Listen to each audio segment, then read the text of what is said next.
Good morning, Jen and Anu. I had to put on my coat. It is getting pretty chilly just as the sun rises, as you probably know. Coldest part of the day, so we both had to layer up.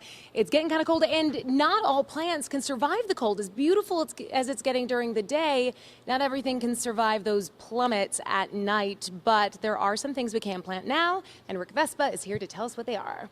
Right, Jen. You know, you can work in the ground now, so that's the first thing. When the ground thaws, it's time to plant. Then you can plant just about anything that's available, but you have to be careful, obviously, that it is going to be able to tolerate the cold temperatures.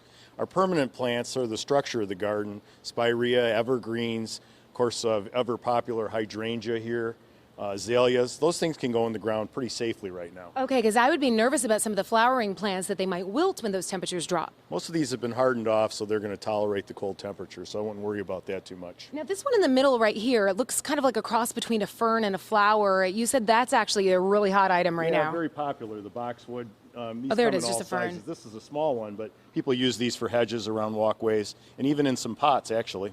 Okay, and so this is like a really hot, popular fern right now. Yeah, big time. Big time. All right.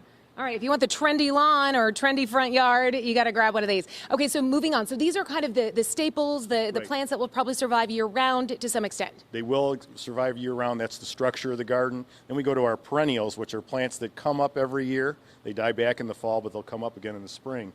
Things like coral bells, campanula here is beautiful with flowers on it right now. Sort of a tweener plant here is the hellebores here, Lenten rose. This is a great plant. The flowers will come up right through the snow in February, and then you'll have an evergreen type of plant throughout the growing season. Oh, that's really cool. Now, something that I think is pretty unique, you might not always think about planting vegetables. I mean, you think about planting vegetables to eat, but this is a cabbage. Look how pretty that is. And a cabbage can survive quite a bit. They're pretty cold-hardy plants. Just like pansies, these will tolerate cold temperatures, snowfall. Ranunculus is the same way.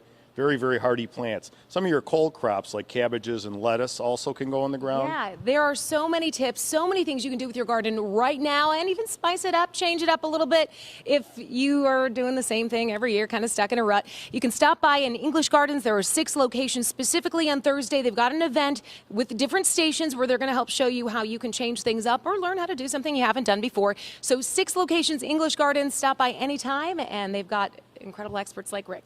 Back to you guys.